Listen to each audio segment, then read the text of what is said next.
Είπαμε τα γενικά όσον αφορά την επιλογή του λαχανόκηπου, τον τρόπο που ποτίζουμε, τις καλλιέργειες που θα βάλουμε, την εναλλαγή των καλλιεργειών, τη συνεχή εδαφοκάλυψη και τη συνεχή διαδοχή των καλλιεργειών ώστε να αυξηθεί η γονιμότητα, να έχουμε περισσότερες παραγωγές από 1 ή 2 κάθε χρόνο.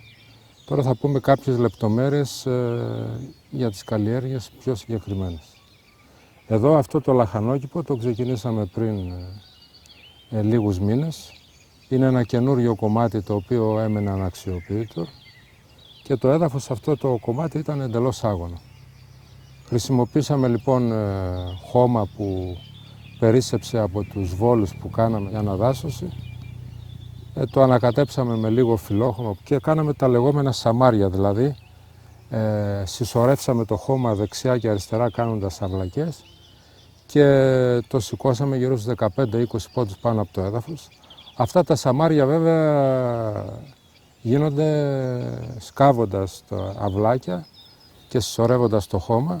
Επομένως φαίνεται ότι πάνε κόντρα σε αυτά που λέγονται στο θεωρητικό κομμάτι της φυσικής καλλιέργειας, ότι δεν σκάβουμε, δεν τζαπίζουμε, δεν λιπαίνουμε, δεν οργώνουμε, δεν φρεζέρουμε. Όμως αυτά τα σαμάρια γίνονται μια φορά για 20, 30, 40 χρόνια, δεν τα ξανασκάβουμε και πάνω σε αυτά τα σαμάρια φροντίζουμε να διαδέχονται οι καλλιέργειες η μία μετά την άλλη. Η προσθήκη, το καινούριο που προσθέτει η φυσική καλλιέργεια σε σύγκριση με τα σαμάρια που κάνουν και στην περμακουλτούρα, κάνουν στη βιολογική γεωργία, στη συνεργική γεωργία κτλ. Είναι ότι στη φυσική καλλιέργεια φροντίζουμε με γνώμονα πάντοτε τη γονιμότητα του εδάφους να έχουμε συνεχή διαδοχή των φυτών. Δηλαδή πριν μαζέψουμε το 60-70% ενός είδους, πέστε τα καρότα ή το σπανάκι ή τα φασολάκια ή οτιδήποτε άλλο, σπέρνουμε την επόμενη καλλιέργεια. Πριν μαζέψουμε τελείως τη δεύτερη καλλιέργεια, σπέρνουμε την τρίτη καλλιέργεια και ούτω καθεξής.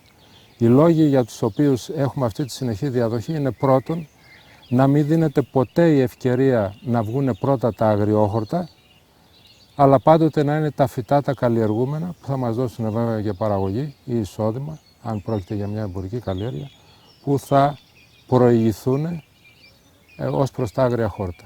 Άρα λοιπόν με αυτόν τον τρόπο ουσιαστικά ελαχιστοποιούμε και το βοτάνισμα. Όλο ένα και λιγότερο βοτάνισμα, όλο ένα και λιγότερο επεμβάσεις για τον έλεγχο των αγριόχορτων. Και βέβαια εδώ δεν έχουμε μια αρνητική ματιά να θεωρήσουμε κάποια είδη σαν ζυζάνια και να τα εξοντώσουμε και να προωθήσουμε ή να στηρίξουμε τα δικά μας τα φυτά, γιατί κάθε φυτό, ακόμη και αν το θεωρούμε ζυζάνιο, βγαίνει στη γη για κάποιο λόγο. Και αν εμείς προσπαθούμε να το εξοντώσουμε, βλέπουμε εντελώς λάθος τα πράγματα. Σημασία έχει να έχουμε στη θέση των 1-2 χόρτων τα οποία εξαντλούν την εδαφική γονιμότητα, εξαντλούν τα υδατικά αποθέματα, να έχουμε μεγαλύτερη ποικιλία, μεγαλύτερες παραγωγές και το κυριότερο, και αυτό που είναι πάντοτε ζητούμενο, συνεχή αύξηση της γονιμότητας του εδάφους. Γιατί όσο πιο γόνιμο γίνεται το έδαφος, τόσο πιο υγιή είναι τα φυτά, τόσο πιο καλή η παραγωγικότητα και βέβαια όσο πιο πλήρες οργανικό γίνεται το έδαφος, όπως είπαμε και στο γενικό μέρος, τόσο πιο πολλά ένζημα, ιχνοστοιχεία, βιταμίνες, πρωτεΐνες, αμινοξέα που χρειάζονται για να κτίσουμε υγεία εμείς και τα ζώα θα διαθέτουν τα συγκεκριμένα λαχανικά και επομένως θα αποτελούν μια άριστη τροφή για το ανθρώπινο σώμα. Στο κομμάτι αυτό λοιπόν ξεκινήσαμε αυτή την περίοδο καλλιεργώντας τα φασολάκια που βλέπουμε εδώ. Είναι μια ποικιλία που είναι καθιστά, υπάρχουν φασολάκια καθιστά και φασολάκια αναρριχόμενα. Σίγουρα τα αναρριχόμενα φασολάκια που χρειάζονται καλάμια για να υποστηριχθούν είναι πιο παραγωγικά σε σύγκριση με τα καθιστά φασολάκια. Όμως και τα καθιστά φασολάκια είναι μια καλή περίπτωση για να ξεκινήσουμε, γιατί αυτό που είχα σαν γνώμονα όταν ξεκίνησα να κάνω αυτό το λαχανόκηπο ήταν να δουλέψουμε περισσότερο με φυτά που δεν εξαντλούν το έδαφος και λιγότερο με φυτά που εξαντλούν το έδαφος. Και βέβαια φυτά που εξαντλούν το έδαφος είναι όλα τα σολανό, δηλαδή οι ντομάτες που βλέπουμε εδώ, οι πιπεριές, οι μελιτζάνες, οι πατάτες είναι φυτά εξαντλητικά. Αν εμείς επιθυμούμε να καλλιεργήσουμε αυτά τα λαχανικά, είναι σημαντικό να γνωρίζουμε ότι σε αυτή την περίπτωση το έδαφος εξαντλείται η γονιμότητά του ή θα πρέπει να χρησιμοποιήσουμε οργανική ουσία, αλλά όπως είπαμε το καλύτερο είναι η χλωρή λίπανση, η οποία είναι σε μόνιμη βάση, βελτιώνει το έδαφος και αποτελεί τον άριστο τρόπο λιπάνσεως. Βεβαίως, εάν χρειαστεί, μπορούμε να χρησιμοποιήσουμε κάποια οργανική κοπριά ή το φιλόχωμο από ένα δάσος, αλλά όλα αυτά θα έχουν και τις επιπτώσεις. Θα πρέπει να μην είναι απαλλαγμένα από αντιβιωτικά, από ορμόνες, η κοπριά που θα χρησιμοποιήσουμε των ζώων, το φιλόχωμο που θα πάρουμε από το δάσος θα είναι καλό για το χώμα μας, για τον κήπο μας, αλλά θα είναι αρνητικό για το δάσος που χάνει το γόνιμο φιλόχωμά του και ούτω καθεξής. Τα φασολάκια λοιπόν είναι μια σχετικά εύκολη καλλιέργεια. Μπορούν να συγκαλλιεργηθούν μαζί με καλαμπόκι και κολοκύθες που να έρπουν κάτω. Τα φασολάκια μπορεί να είναι αναρριχόμενα και να αναρριχώνται πάνω στα καλαμπόκια. Το καλαμπόκι να είναι εξαντλητική καλλιέργεια και να παίρνει οργανική ουσία από το φασολάκι. Υπάρχει δηλαδή μια σχέση αλληλοστήριξης και μπορούμε από το ίδιο κομμάτι να έχουμε 3 παραγωγές, φασολάκια, κολοκύθες ή κολοκυθάκια και βέβαια και καλαμπόκι.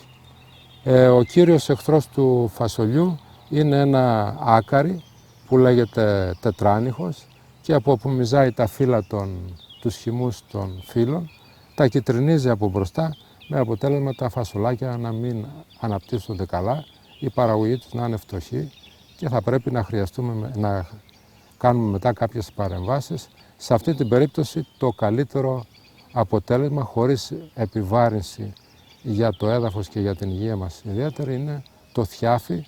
Βάζουμε δηλαδή θιάφι ορυκτό κίτρινο σε μια κάλτσα, το βράδυ ερχόμαστε το σούρπο όταν δεν κάνει πολύ ζέστη, πασπαλίζουμε πάνω στα φύλλα και στη συνέχεια το θιάφι γίνεται διοξίδιο του θείου με τη ζέστη της ημέρας και διώχνει αυτό το τετράνιχο χωρίς να το σκοτώνει και απαλλάσσει τα φυτά από τα προβλήματα.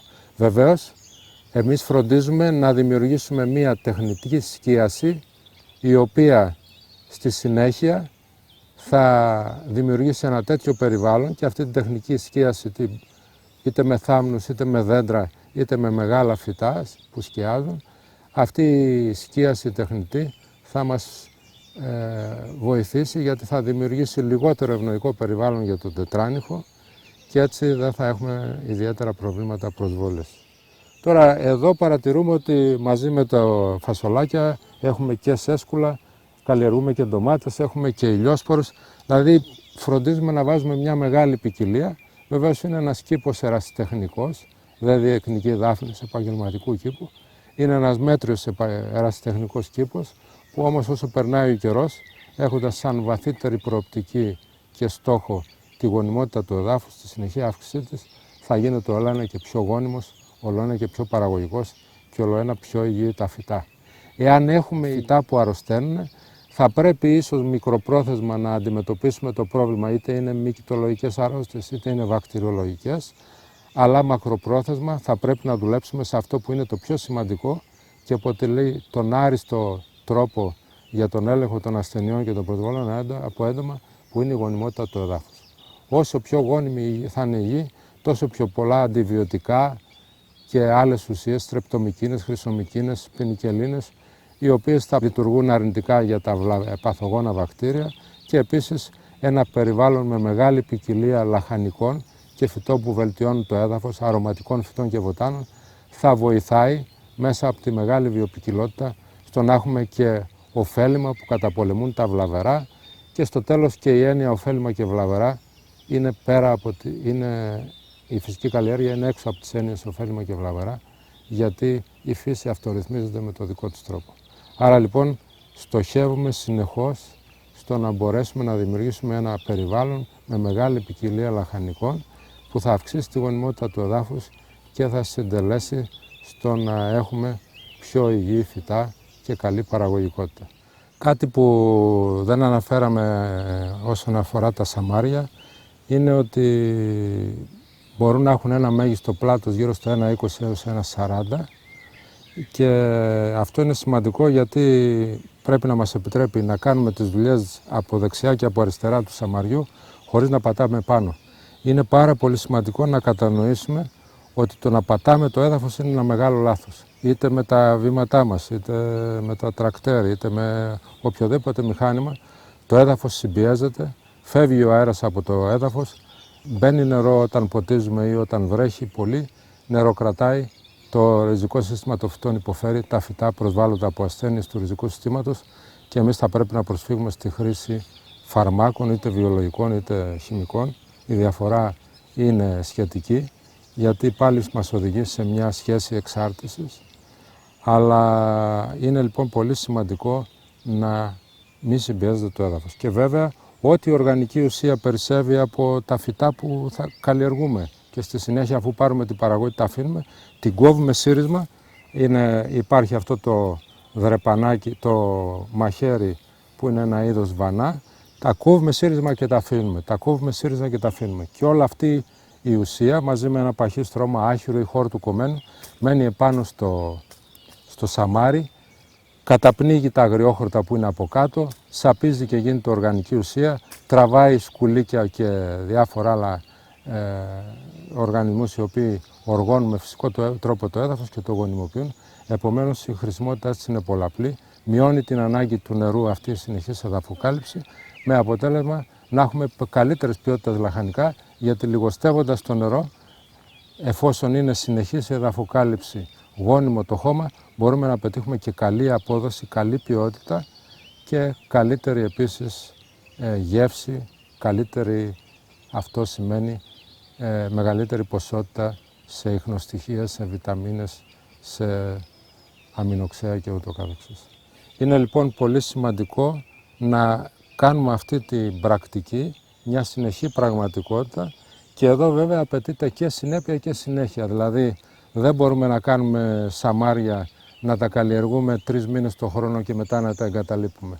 Με το που θα μείνουν 15-20 μέρες ακαλλιέργητα, αμέσως θα αρχίζουν να βγαίνουν αγριόχορτα, θα πρέπει μετά να βοτανίσουμε, να κάνουμε δουλειές και ο αγώνας ποτέ δεν τελειώνει.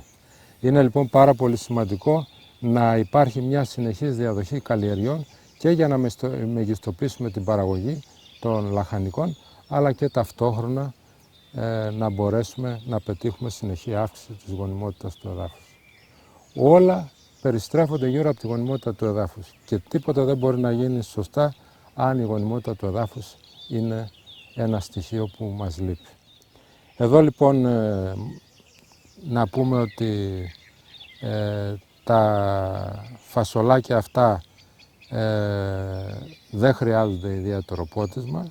Είναι μια καλλιέργεια που δεν απαιτεί, τα σπέρνουμε πολύ νερό, τα σπέρνουμε Απρίλη-Μάη, μπορούμε όμως να κάνουμε και όψιμες σπορές, ειδικά για τα ανερχόμενα φασόλια τον Ιούλιο, για τα μπαρμπουνοφάσουλα, και να αφήσουμε τα φυτά να αναρριχηθούν και να έχουμε σχετικά όψιμη παραγωγή Σεπτέμβριο, Οκτώβριο και το καθεξής. Μαζί με αυτά βλέπουμε τα σέσκουλα, είναι μια καλλιέργεια που τις παίρνουμε την Άνοιξη, νωρίς, Μάρτι, Απρίλη, και το φθινόπωρο, Αύγουστο-Σεπτέμβρη. Είναι ένα λαχανικό σχετικά όχι δημοφιλές στην ελληνική πραγματικότητα. Είναι όμως ένα λαχανικό γνωστό και για το ότι μπορεί να χρησιμοποιηθεί σε ομοσαλάτες και επίσης μπορεί να γίνει βραστό με λαδολέμονο. Επίσης μπορεί να γίνει σε σκουλοκεφτέδες με αυτό και να κάνουμε σε σκουλόπιτες. Είναι ένα λαχανικό που βγαίνει πάρα πολύ εύκολα, δεν απαιτεί γόνιμη γη και μπορεί να αποτελέσει ένα καλό φιλώδες λαχανικό, ειδικά στην περίοδο που ακόμη οι ντομάτες δεν είναι έτοιμες για να αρχίσουν να δίνουν παραγωγή. Οι ντομάτες λοιπόν που ανήκουν στα σολανόδη είναι φυτά, εξαντλητικά για το έδαφος, και βέβαια αυτό ισχύει ακόμα περισσότερο για τις ντομάτες μεγαλόκαρπες. Αυτό που λέμε τα ντοματάκια τα μικρά, τα τσέρι, τα κερασάκια, είναι λιγότερο εξαντλητικά για το έδαφος, είναι και πιο άγριο φυτό, βγαίνει πολύ πιο εύκολα και μπορεί να ανταγωνιστεί και τα αγριόχορτα. Χρειάζεται λιγότερο νερό και μπορεί να αυτοσπαρθεί πολλές φορές και να ξαναβγεί και την επόμενη χρονιά. Οι ντομάτες λοιπόν, οι πιπεριές, οι μελιτζάνες και οι πατάτες είναι εξαντλητικές καλλιέργειες. Είναι καλό να συγκαλλιεργούνται με άλλα φυτά και αυτά καλό είναι να είναι της οικογένειας του κρεμμυδιού. Δηλαδή πράσα, σκόρδο, κρεμμύδι είναι καλλιέργειες που είναι καλό να συγκαλλιεργούνται μαζί με τις πατάτες, τις μελιτζάνες, τις πιπεριές και τις ντομάτες. Κάτι που θα πρέπει να τονίσουμε είναι ότι αυτά τα φυτά της οικογένειας της ντομάτας δεν θα πρέπει τουλάχιστον για 4 χρόνια, ακόμη κι αν εναλλάσσονται, να επανέρχονται στο ίδιο κομμάτι της γης. Και είναι καλό αυτά τα εξαντλητικά για το έδαφος φυτά να τα διαδεχτούν φυτά βελτιωτικά τον Οκτώβρη, τον Νοέμβρη, και αυτά στην προκειμένη περίπτωση μπορεί να είναι ο αρακάς, μπορεί να είναι τα κουκιά, μπορεί να είναι τα ρεβίθια, οι φακές και άλλα φυτά της οικογένειας των ψυχανθών, της οικογένειας του φασολιού, που μπορούν να βελτιώσουν το έδαφος και να αποκαταστήσουν τη γονιμότητα και να την αυξήσουν που έχει διαταραχθεί με την καλλιέργεια αυτών των εξαντλητικών φυτών. Εδώ θα πρέπει να τονίσουμε ότι εξαντλητικά φυτά επίσης και καλλιέργειες είναι και τα κολοκυθάκια και τα αγκουράκια και το καλαμπόκι, και επίσης βέβαια μιλάμε για πιο φθινοπορεινά και χειμωνιάτικα λαχανικά, το λάχανο και το μπρόκολο και το κουνουπίδι είναι εξαντλητικές καλλιέργειες, γι' αυτό και καλό θα είναι να τις διαδέχονται τα φασολάκια που είναι βελτιωτικά του εδάφους. Επίσης βέβαια μέσα σε αυτή τη διαδοχή των λαχανικών είναι καλό να υπάρχουν και ριζώδη λαχανικά που οργώνουν με φυσικό τρόπο. Είναι, λέμε στη φυσική καλλιέργεια, όχι όργωμα, όχι κατεργασία της γης, αλλά δεν εννοούμε ότι δεν χρειάζεται το έδαφος να το οργώνουμε, απλώς δεν το κάνουμε με τα μηχανήματα, δεν το κάνουμε με τα άρωτρα και με τις φρέζες και με τα ρίπερ, αλλά το κάνουμε με το ριζικό σύστημα των φυτών που καλλιεργούνται, το κάνουμε με τα σκουλίκια, με τους μικροοργανισμούς. Τα ριζώδη λοιπόν λαχανικά, όπως τα καρότα, τα πατζάρια, τα γογγίλια, το άρκτιο, η λάπα, η παστινάκι, το κυχώριο με τη μεγάλη ρίζα, το γέννη του τράγου που λέγεται και σκορτσονέρα στα Ιταλικά ή σαλσιφάι στα Αγγλικά, όλα αυτά τα λαχανικά, τα ριζώδη, είναι μια άριστη περίπτωση να διαδέχονται, να μπαίνουν μέσα στη διαδοχή των φυτών που λέγεται αμυντισπορά, γιατί οργώνουν με φυσικό τρόπο και κάνουν αφράτο το έδαφος και επίσης μας δίνουν ένα μεγαλύτερο διατροφικό πλούτο, και αυτό είναι κάτι πολύ σημαντικό, γιατί εδώ θα πρέπει να τονίσουμε ότι το τι θα καλλιεργήσουμε εξαρτάται από το πώς βλέπουμε τη διατροφή μας. Και εδώ θα πρέπει να πούμε ότι υπάρχει ένα τρίπτυχο: φυσική καλλιέργεια, φυσική διατροφή και φυσικός άνθρωπος. Εάν δεν καταλαβαίνουμε ένα από αυτά τα τρία, δεν μπορούμε να καταλάβουμε κανένα από τα υπόλοιπα. Εάν δεν γνωρίζουμε τη διατροφή, τι είναι φυσική διατροφή, τότε δεν μπορούμε να γνωρίζουμε και τι είναι φυσική καλλιέργεια, δεν μπορούμε να γνωρίζουμε και τι είναι φυσικός άνθρωπος, ή αν δεν γνωρίζουμε τι είναι φυσικός άνθρωπος, δεν μπορούμε να γνωρίζουμε τι είναι φυσική διατροφή, τι είναι φυσική καλλιέργεια και το καθεξής.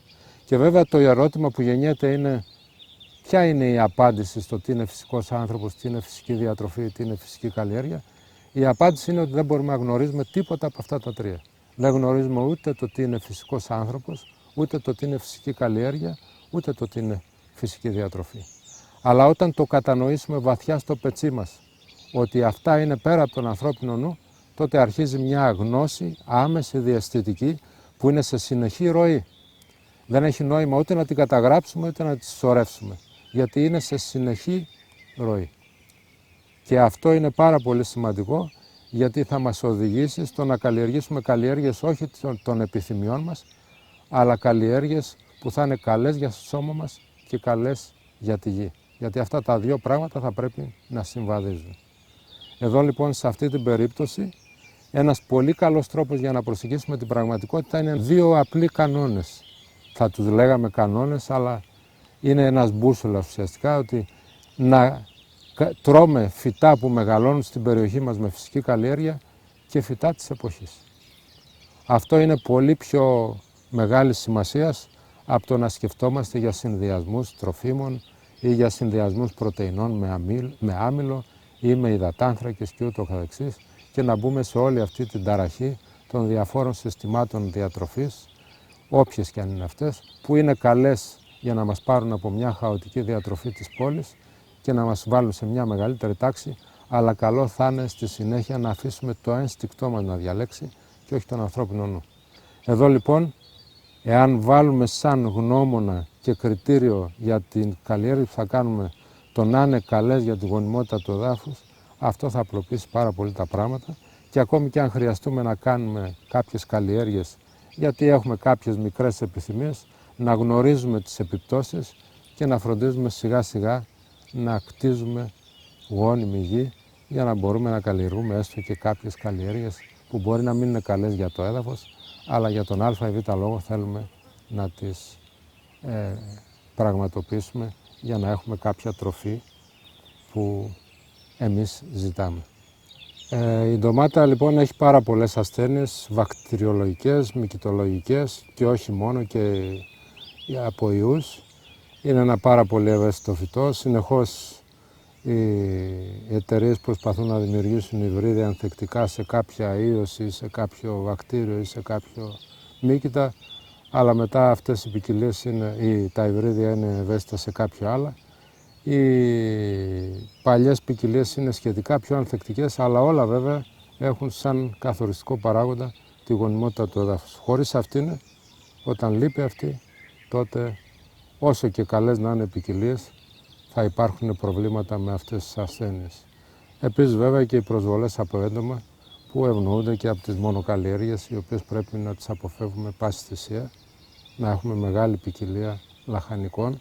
Και ακόμη αν σε ένα σαμάρι έχουμε για λόγους πρακτικούς, είτε γιατί είμαστε επαγγελματίες καλλιεργητές και πρέπει να μαζέψουμε την παραγωγή μας, είτε γιατί κάποιος θέλει να έχει σε ένα σαμάρι μόνο ένα είδος για να το μαζεύει εύκολα και να μην το ψάχνει εδώ και εκεί, σε αυτή την περίπτωση πρέπει ο κήπος να έχει πολλά χρώματα, πολλές γεύσεις, πολλά αρώματα, μεγάλη ποικιλία φυτών, για να μπορέσουμε να πετύχουμε την αρμονία, τη βελτίωση της γονιμότητας του εδάφους και τον έλεγχο της διάβρωσης, που είναι πάντοτε τα ζητούμενα στη φυσική καλλιέργεια.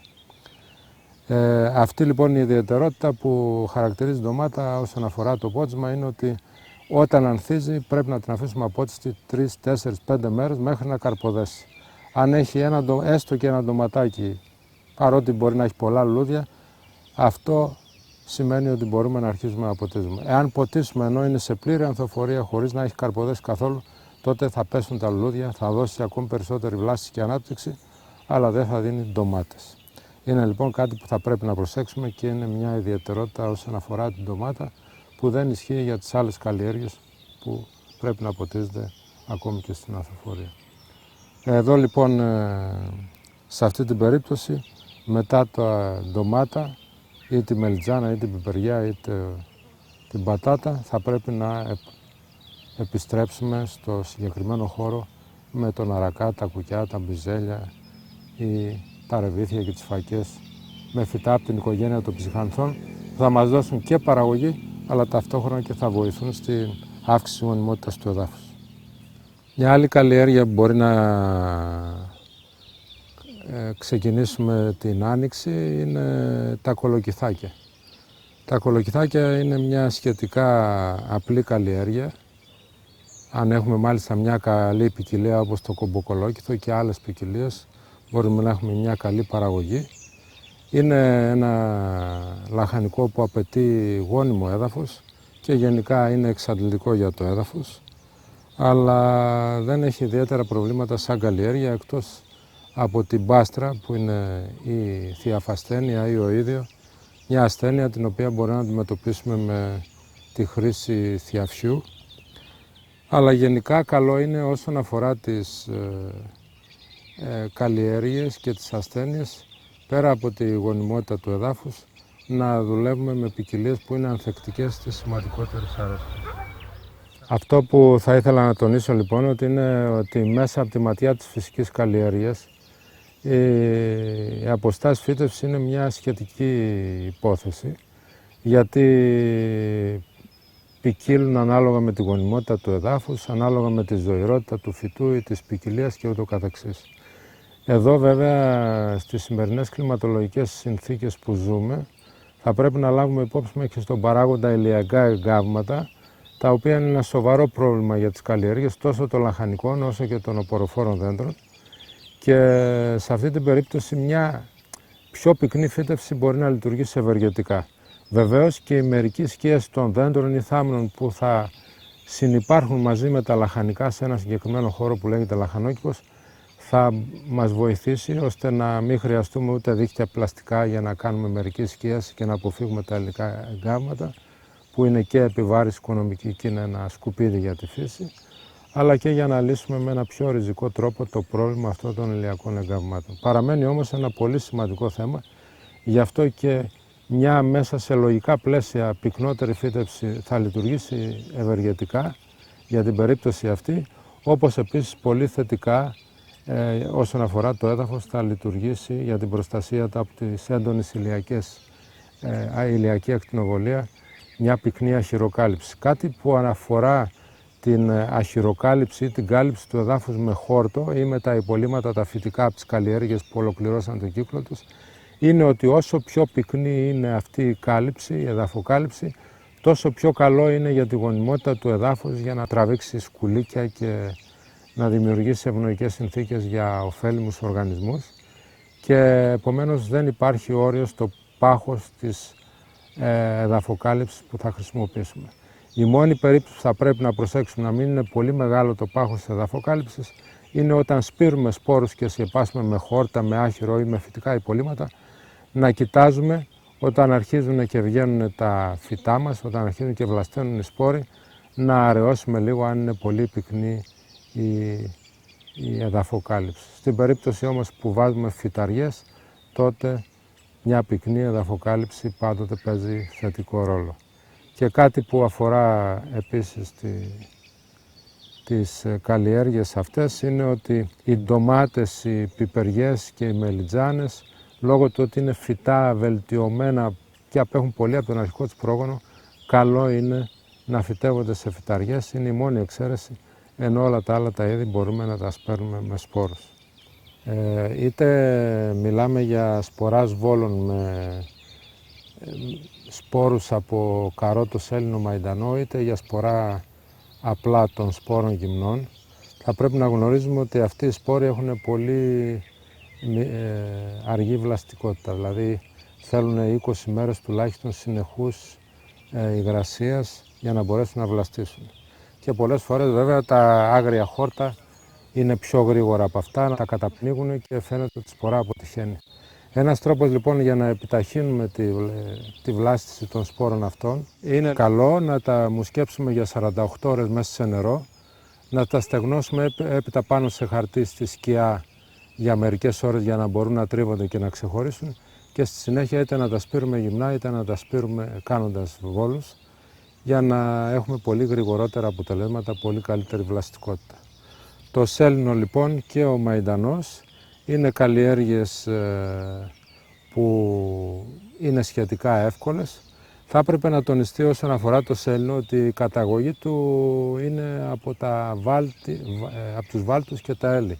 Γι' αυτό και αν μπορούσαμε να καλλιεργήσουμε σε βαλτώδες έδαφος ή σε ελώδες έδαφος, οι παραγωγές θα ήταν εκπληκτικές. Ο μαϊντανός λοιπόν είναι μια σχετικά εύκολη καλλιέργεια. Το καρότο επίσης είναι ουδέτερο ως προς τις απαιτήσεις, δεν απαιτεί ένα γόνιμο έδαφος. Γι' αυτό και μαζί με το πράσο, μαζί με το πατζάρι, αποτελούν καλλιέργειες για σχετικά μετρίας γονιμότητας εδάφη που μπορούν να δώσουν καλά αποτελέσματα.